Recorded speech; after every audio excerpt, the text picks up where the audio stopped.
Hello बच्चों and welcome to the new episode of class 9 science. और आज हम पढ़ने वाले हैं टिश्यूज के बारे में। टिश्यूज चैप्टर क्लास 9th में बेसिकली उसका अगर हम इंट्रोडक्शन की बात करें तो दो प्रकार के टिश्यूज होते हैं, एक होता है प्लांट टिश्यू और दूसरा होता है एनिमल टिश्यू। आज के इस वीडियो में हम देखेंगे कि इन दोनों के बीच में क्या कॉमन चीजें हैं और क्या उनके डिफरेंसेस है। तो अगर हम पहले कॉमन चीजों की बात करें तो सबसे नंबर 1 कॉमन चीज आ रही है कि both are made up of cells, यानी कि जो टिश्यूज है वो सेल के बने हुए हैं। Cells are similar in basic structure, यानी कि उनके अंदर सेल मेम्ब्रेन, साइटोप्लाज्म, न्यूक्लियस वो सब रहेगा ही। जेनेटिक मटेरियल यानी कि डीएनए जो होता है वो दोनों में प्रेजेंट होता है, क्योंकि वो डीएनए मदद करता है स्ट्रक्चर डिजाइनिंग के लिए और कंट्रोलिंग एक्टिविटीज के लिए।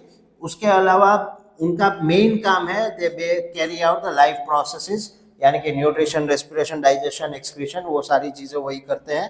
And tissues are group of similar cells, यानी कि वो टिश्यू जो होगा वो किसी सिमिलर काइंड ऑफ सेल का एक ग्रुप होगा। वैसे मैं आपको बता दूं सेल के कई डिफरेंट टाइप्स होते हैं, तो टिश्यू जो होगा वो किसी कॉमन एक सेल टाइप का ही बना होगा और वो सेल टाइप मिलकर कोई एक ही काम को एक काम कर रहे होंगे, right? For they are working together to perform a specific function. ये है कॉमन बात है दोनों में। अब चलिए देखते हैं डिफरेंसेस कि भाई इन दोनों में डिफरेंस क्या है। प्लांट टिश्यू की बात करें तो plants are stationery and make their own food, यानी कि प्लांट्स जो है वो एक ही जगह पे होते हैं और वो खुद का खाना खुद बनाते हैं। So tissues like xylem, phloem and mesophyll help in transport and photosynthesis, यानी कि जाइलम, फ्लोएम, मेसोफिल ये तीनों ऐसे टिश्यूज है जो मदद करते हैं फोटोसिंथेसिस प्रोसेस के लिए। उसी तरह अगर हम फर्स्ट पॉइंट एनिमल्स का देखें तो animals they are active and need quick movement and internal coordination as well.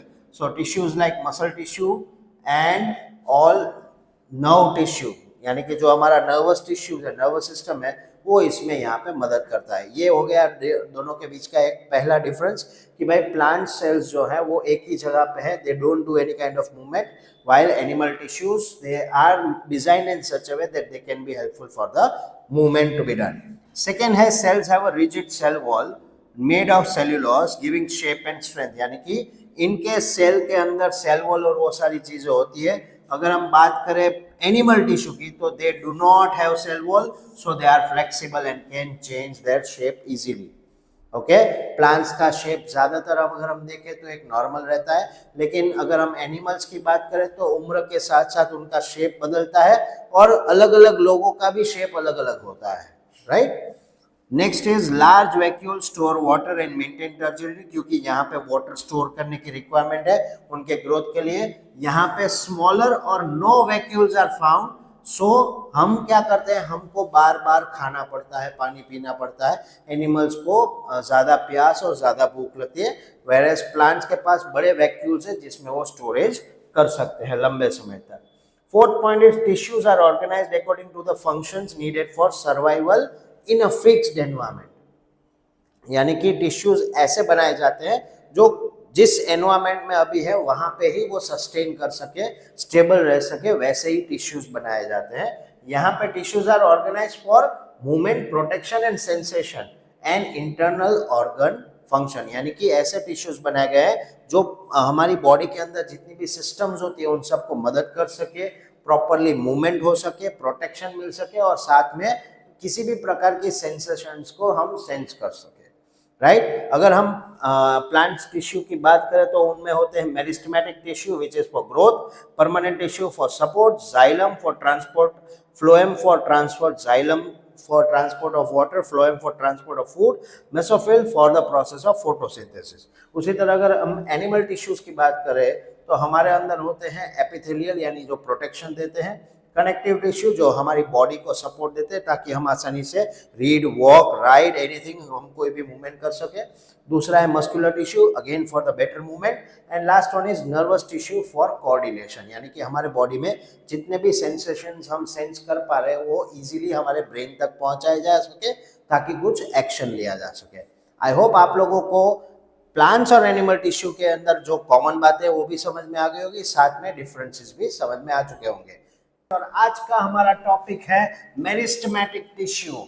So kids, plant tissue के अंदर सबसे पहला टिश्यू है मेरिस्मेटिक टिश्यू, और meristematic tissue is a type of a plant tissue made up of actively dividing cells, यानी कि इनके sales जो होते हैं वो ज्यादातर डिवाइड होते रहते हैं, और डिवीजन कब होता है, जब ग्रोथ होता है. So these cells help in the growth of the plants. So let us see the types of the meristematic tissues. पहला टाइप है एपिकल मेरिस्टम, यानी कि it is present at the tips of the roots and shoots. It increases the length of the plant, यानी कि वो plant की length को बढ़ाने के लिए अपने आप को यूज करता है, जिसका नाम है एपिकल मेरिस्टेम. दूसरा है इंटरकलरी मेरिस्टेम, यानी it is present at the base of the leaves और at the nodes of the stem. It helps in the growth of internodes. Internodes यानी कि जहां पे एक के अंदर दूसरा के अंदर तीसरा ऐसा स्ट्रक्चर डेवलप अगर हमें करना है स्टेम्स के अंदर, तो वहां पे इंटरकलरी मेरिस्टेम यूज किया जाएगा, वहां पे प्रेजेंट होता है ये वाला टिश्यू. फिर है लेटरल मेरिस्टेम. लेटरल मेरिस्टेम यानी it is present on both the sides of the stems and root. It increases the girth and the thickness, यानी कि ओवरऑल इसकी चौड़ाई हमें बढ़ानी है स्टेम की, तो वहां पे होगा lateral meristem. Okay, so let us see some of the characteristics of this meristematic tissue. These cells are living, small and thin-walled. These cells are closely packed. These are closely packed. Living है, thin-walled है, closely packed है, with no intercellular spaces. यानी इनके अंदर, इनके बीच में दो इस ऐसे सेल्स के बीच में कोई इंटरसेलुलर स्पेस ही अवेलेबल नहीं है. These cells have large and prominent nucleus. बहुत ही लार्ज न्यूक्लियस होता है और बहुत ही प्रोमिनेंट न्यूक्लियस है. सेल्स हैव डेंस साइटोप्लाज्म, इनके अंदर का साइटोप्लाज्म भी एकदम घना है, यानी कि डेंस है. एंड वैक्यूल्स आर एब्सेंट और वेरी स्मॉल, यानी या तो अगर वैक्यूल्स होंगे तो बहुत छोटे होंगे या तो नहीं भी होंगे. सेल्स डिवाइड कंटिन्यूअसली, क्योंकि ये ग्रोथ के लिए काम कर रहा है, एंड दे रिमेन अनडिफरेंशिएटेड, यानी कि सब सेल्स एक जैसे ही होते हैं. फंक्शंस देखते हैं. It is responsible for the growth of plant. Apical meristem helps in increase the length. Lateral meristem help in increase the girth, and it helps in the formation of new sales और the tissues. कहाँ कहाँ पाया जाएगा, तो सबसे ऊपर होगा apical meristem, फिर आएगा इंटरकलरी मेरिस्टम, और लास्ट में नीचे होगा लेटरल मेरिस्टम, स्टेम्स और रूट के पास. राइट. सो ओवरऑल अगर हम मार्क करें तो उसका इंपॉर्टेंस है, it helps in the growth of plant, increase the length and the thickness, helps in repair and regeneration of the tissues, and it is essential for the crop and plant productivity, क्योंकि वो growth को promote कर रहा है इसलिए. So meristematic tissue is also called the growing tissue of the plant. I hope आप लोगों को ये meristematic tissues पूरी तरह से समझ में आ गया होगा, और उसके पार्ट्स भी कितने कितने उसके टाइप्स है, एपिकल, इंटरकलरी, और तीसरा कौन सा है, वो है लेटरल मेरिस्टेम. सबसे ऊपर होता है एपिकल, इंटरकलरी बीच में, और लेटरल मेरिस्टेम सबसे बेस में, यानी कि रूट्स और स्टेम के पास. और आज हम सीखने वाले हैं परमानेंट टिश्यू के बारे में. वैसे permanent tissue is made up of mature cells, यानी कि इनके अंदर जो सेल्स होते हैं वो काफी मैच्योर होते हैं, और उनके पास एबिलिटी होती है डिवाइड और परफॉर्म स्पेशल फंक्शन की एबिलिटी जा चुकी होती है, यानी कि they are mature enough to do some other work. उनकी कैरेक्टरिस्टिक्स अगर हम देखें तो cells are mature and well differentiated, यानी कि उनमें हर एक काम के लिए अलग अलग differentiated types of cells available है. Cells have lost the ability to divide, यानी कि वो अब आगे सेल डिवीजन नहीं कर पाएंगे. ओके, उनकी वो एबिलिटी जा चुकी होती है. सेल्स में बी लिविंग और डेड, यानी either they can be living cells, they can be dead cells as well. Cell walls are usually strong and thick, यानी कि उनकी जो सेल वॉल्स होगी वो एक तो मोटी होगी and it will be strong as well, and they perform specific functions in plants, यानी कि उनको pre decided, pre specified functions दिए जाते हैं प्लांट्स के अंदर काम करने के लिए. अगर हम टाइप्स ऑफ परमानेंट टिश्यू देखें तो there can be two types, one is simple permanent tissue and another one is complex permanent tissue. अगर हम सिंपल परमानेंट टिश्यू को फर्दर डिवाइड करते हैं तो they can be divided into three. One is parenchyma, collenchyma and sclerenchyma. यहाँ पे जो prefix है उसे हम सफिक्स जो दिया हुआ है उसे हम कहेंगे काइमा. Okay, living cells with thin walls, parenchyma एक लिविंग सेल्स है जिनका वॉल्स बहुत ही थिन होता है. They help in storing the food and in the process of photosynthesis. उनका वॉल्स थिन होता है and they help in storage of food and photosynthesis. दूसरा है collenchyma. They are living cells with unevenly thicken walls, यानी उनकी cell wall की कोई fix thickness नहीं है, वो मोटी है लेकिन फिक्स अमाउंट में नहीं है. And they provide mechanical support, यानी कि किसी भी दूसरे सेल को वो सपोर्ट दे सकते हैं प्रॉपर्ली स्टैंड बाय होने के लिए, खड़े रहने के लिए. दूसरा है स्केलेरेनकाइमा. तो they are dead cells. Parenchyma living था, कॉलेनकाइमा लिविंग था, sclerenchyma are dead cells with thick lignified walls, यानी इनकी दीवार बहुत बड़ी मोटी होती है. And they provide strength and protection, यानी कि वो प्लांट्स को सीधा खड़े रखने के लिए भी हेल्पफुल होती है. कॉम्प्लेक्स परमानेंट टिश्यू भी फर्दर डिवाइड होते हैं दो में, एक है जाइलम, एक है फ्लोएम.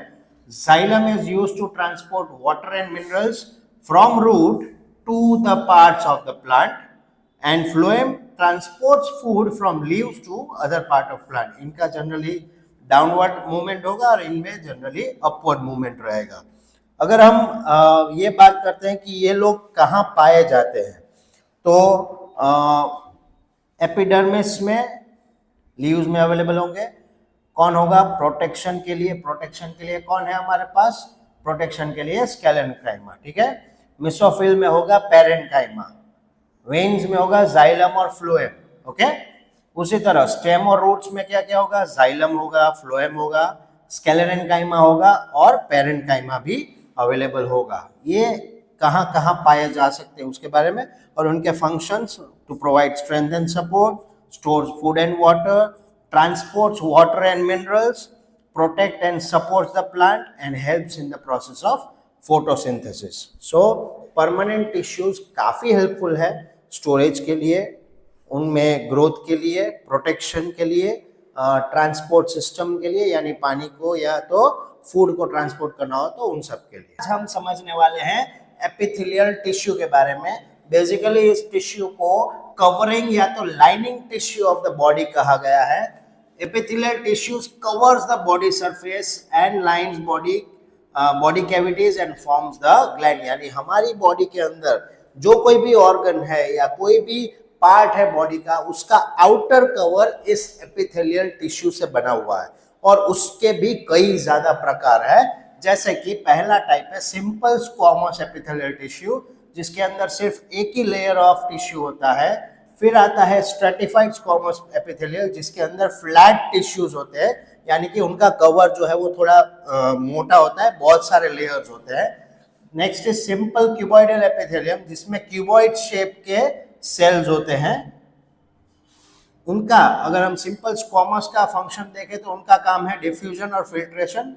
और वो कहाँ पे पाए जाते हैं? Alveoli of lungs, endothelium of blood vessels and Bowman's capsules in kidney, यानी जहाँ पे ब्लड का आना जाना एक्सचेंज बहुत ही ज्यादा है वहाँ पे होगा सिंपल स्क्वामस एपिथेलियम. दूसरा स्ट्रेटिफाइड स्क्वामस, उसका फंक्शन है protection from abrasion and they are located at epidermis of skin, यानी स्किन के लेयर्स में. दूसरा माउथ, ईसोफेगस और वजाइना के अंदर, यानी कि जहाँ पे क्या बोल सकते हैं हम कि स्क्रैच होने की संभावना ज्यादा है, वहाँ पे स्ट्रेटिफाइड स्क्वामस पाया जाएगा. सिंपल क्यूबॉइडल, वो उनका फंक्शन है सिक्रीशन एंड एब्जॉर्प्शन, यानी कि जहाँ पे सिक्रीशन हो रहा हो या तो एब्जॉर्ब किया जा रहा हो, यानी कि किडनी के ट्यूब्यूल्स में, ग्लैंड्स में और थायराइड फॉलिकल्स में वो पाया जाता है. Fourth type is simple columnar epithelium, उसमें बड़ी बड़ी कॉलम्स के शेप में उनका अवेलेबिलिटी होता है एब्जॉर्प्शन और सिक्रीशन में. ज्यादातर ये वाला टिश्यू हमको स्टमक की आजू बाजू में देखने को मिलता है, लाइनिंग ऑफ स्टमक में, इंटेस्टाइन में और गॉल ब्लैडर में. Fifth type is ciliated columnar epithelium. Ciliated यानी कि इनके ऊपर ऐसा सीलिया बना हुआ होता है, वो है कॉलमनारी लेकिन ऊपर सीलिया अवेलेबल है. ये ज्यादातर सीलिया किसी भी चीज को मूवमेंट करवाने के लिए काम आता है, इसलिए उनका फंक्शन है मूवमेंट ऑफ म्यूकस और ओवा.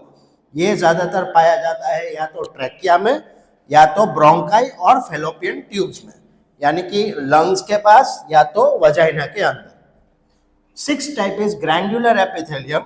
यहाँ पे डक्ट्स अवेलेबल होते हैं। इनका फंक्शन है किसी भी सब्सटेंस का सिक्रेशन, यानी कि ये ज्यादातर पाए जाते हैं हमारे एंडोक्राइन ग्लैंड्स में, और उनका लोकेशन है sweat gland, salivary glands and thyroid gland and pituitary gland, यानी कि एक्सोक्राइन या तो एंडोक्राइन ग्लैंड्स में ही वो लोग अवेलेबल है।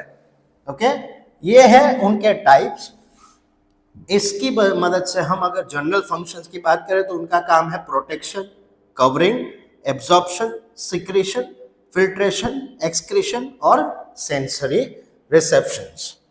सबसे ज्यादा अगर कोई ऐसा टिश्यू है जो फास्ट रिकवर हो सकता है या तो फास्ट ग्रो कर सकता है तो वो है epithelial tissue. Epithelial tissue is one of the fastest regenerating tissue in our body, यानी अगर हमको खरोच आ जाती है तो क्या थोड़े दिनों में वापस वहां पे वो टिश्यू अपना काम करके स्किन नहीं पैदा कर देता है। ओके, सो आई गेस आप लोगों को ये एपिथेलियल टिश्यू, उसके टाइप्स और उनके फंक्शंस आसानी से समझ में आ चुके होंगे। इस एपिसोड में हम पढ़ने वाले हैं कनेक्टिव टिश्यू और उसकी टाइप्स के बारे में।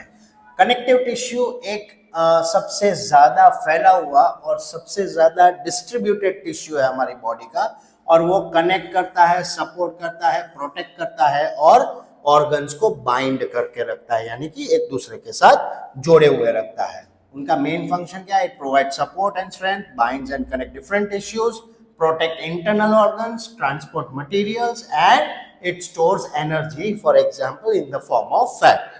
Okay? Types of connective tissue अगर हम देखें तो सबसे पहला टाइप है एरियोलर टिश्यू, जिसके फीचर्स है कि उनका मैट्रिक्स बहुत ही लूज है और उनके अंदर 3 टाइप्स ऑफ फाइबर्स अवेलेबल है। वो सेल्स फाइब्रोब्लास्ट हो सकते हैं, मैक्रोफेजेस हो सकते हैं और मैस्ट सेल्स हो सकते हैं। उनका लोकेशन स्किन के ऊपरी हिस्से के एकदम अंदर होता है and it is around the blood vessels and the organ, यानी हमारा कनेक्टिव टिश्यू हमारा हमेशा ब्लड वेसल्स के आजू बाजू से भरा हुआ होता है, ऑर्गन्स के नजदीक होता है। The second type of tissue is adipose tissue, जिसका काम है फैट को स्टोर करना। इसके अंदर मैट्रिक्स यानी कि ज्यादा कॉम्प्लिकेटेड स्ट्रक्चर नहीं है उनका, लेकिन नंबर ऑफ सेल्स इसमें ज्यादा होंगे। अगेन ये स्किन के अंदर ही पाया जाता है, लेकिन किडनीज के, हार्ट के और इंटरनल ऑर्गन्स के आजू बाजू में ज्यादा पाया जाता है। नेक्स्ट इज ब्लड टिश्यू, यानी कि हमारा ब्लड। बेसिकली इसका स्ट्रक्चर एक फ्लूइड के जैसा है, यानी फ्लूइड मैट्रिक्स है, प्लाज्मा है। सेल्स के प्रकार इसमें कौन कौन से हो सकते हैं? आरबीसी, डब्ल्यूबीसी और प्लेटलेट्स। आरबीसी यानी रेड ब्लड सेल्स, बेसिकली उसका नाम है रेड ब्लड कॉर्पस्कुलस, और व्हाइट ब्लड सेल्स यानी व्हाइट ब्लड कॉर्पस्कुलस। इनका काम है कि वो हमेशा ब्लड वेसल्स के अंदर और हार्ट के अंदर ही पाए जाते हैं। नेक्स्ट इज बोन, वो बेसिकली एक हार्ड स्ट्रक्चर है, नॉन फ्लेक्सिबल मैट्रिक्स है, यानी कि आप उस बोन को तोड़ नहीं सकते। अगर बोन टूट गया तो आप जानते हो फ्रैक्चर हो सकता है। उसके अंदर सेल्स जो होते हैं उनका नाम है ऑस्टियोसाइट्स, और हमारा बॉडी जो स्केलेटन है उसमें ये टिश्यू पाया जाता है। नेक्स्ट इज कार्टिलेज, एक फॉर्म ऐसा टिश्यू है, एक ऐसी जाली जैसा स्ट्रक्चर है जो हमारे लंग्स के आजू बाजू में होता है, और it supports the respiration process. हमारे नोज से शुरू होता है, बाहर के ईयर में भी अवेलेबल है, ट्रैकिया में भी अवेलेबल है और जॉइंट्स के बीच में भी वो अवेलेबल है। नेक्स्ट इज डेंस टिश्यू, इसके अंदर सबसे ज्यादा बंडल्स ऑफ फाइबर्स होते हैं और इसके अंदर फाइब्रोब्लास्ट भी होते हैं, यानी वो फाइबर्स को कभी कभी ब्लास्ट भी, मतलब वो टूट भी सकते हैं, लीक भी हो सकते हैं। और इनका लोकेशन है टेंडन्स, यानी कि मसल और बोन के बीच में, या तो होते हैं लिगामेंट्स यानी बोन टू बोन कनेक्शंस में बीच में। ज्यादातर ये जो टिश्यू है वो हमारे पैरों में होता है, और लिगामेंट्स यानी कि कभी कभी हम अगर कोई एक्सीडेंटली गिर गए या कुछ भी हो सकता है तो ये ब्लास्ट हो सकते हैं इसके सेल्स, जिसकी वजह से हमें काफी तकलीफ भी हो सकती है। The last one is lymph, ये लिम्फ बिल्कुल ही प्लाज्मा के जैसा है और साथ में ब्लड जैसे फ्लो करता है, उसी तरह लिम्फ भी फ्लो करता है। इसके अंदर लिम्फोसाइट्स होते हैं, उनका काम है कि अगर ब्लड के साथ कुछ काम की चीजें जो फ्लो कर रही है वो कहीं लीक हो गई है तो उनको उठा के वापस ब्लड स्ट्रीम में डालने का काम ये करते हैं, और साथ में फैट और इम्यून सेल्स को भी ट्रांसपोर्ट कर सकते हैं। ये these are the types of the connective tissue. और कनेक्टिव टिश्यू के एग्जाम्पल्स हमारे बोन्स, लिगामेंट्स, ब्लड और कार्टिलेज है। सो आई होप आप लोगों को ये समझ में आ चुका होगा।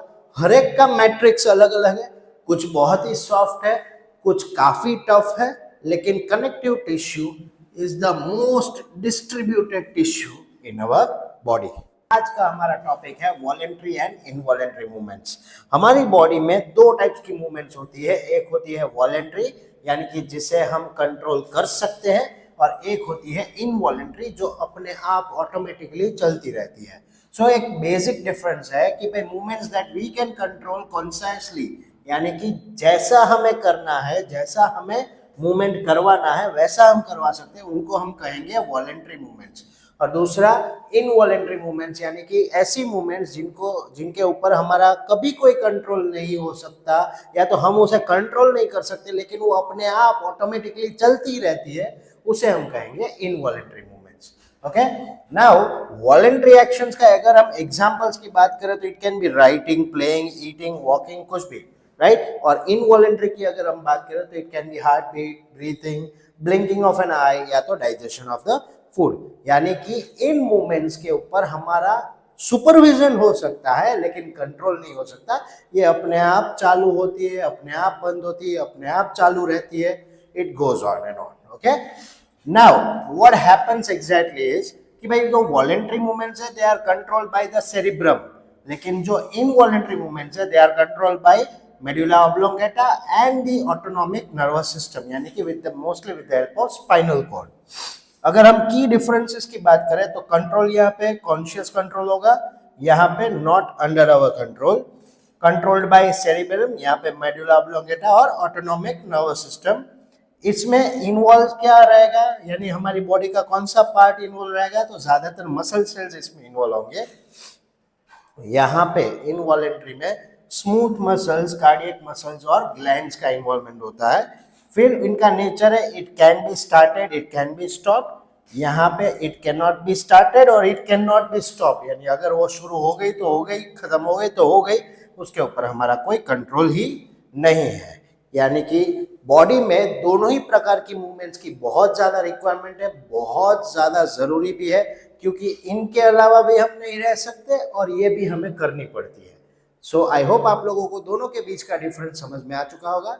और आज के नए एपिसोड में हम समझने वाले हैं types of joints present in human beings. वैसे मैं आपको बता दूं हमारी बॉडी के अंदर कई प्रकार के जॉइंट्स होते हैं, लेकिन वो सारे जॉइंट्स अगर नहीं होते तो मूवमेंट करना हमारे लिए काफी इम्पॉसिबल होता।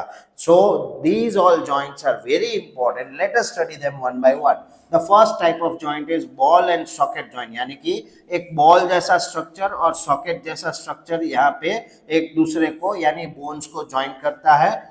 और इनका एग्जाम्पल है शोल्डर जॉइंट जो है, जिसकी वजह से हम राउंड रोटेशन मूवमेंट कर पा रहे हैं। फिर हमारे हिप जॉइंट्स में है, जिसकी वजह से हम गोल भी घूम पा रहे हैं, राइट। और इनका काम है movement in all directions including the rotation. Okay, the second type of joint is hinge joint. Hinge joint present है एल्बो में और नी जॉइंट्स में। ओके, एल्बो जॉइंट्स यानी कि हमारे किसी भी एक डायरेक्शन में अगर हमें मूवमेंट करवाना हो तो उसी तरह हमारे नी की मदद से भी हम किसी एक डायरेक्शन में मूवमेंट कर सकते हैं। इनका काम है मूवमेंट इन वन डायरेक्शन, या तो बैक या तो fourth. The next third type of joint is pivot joint.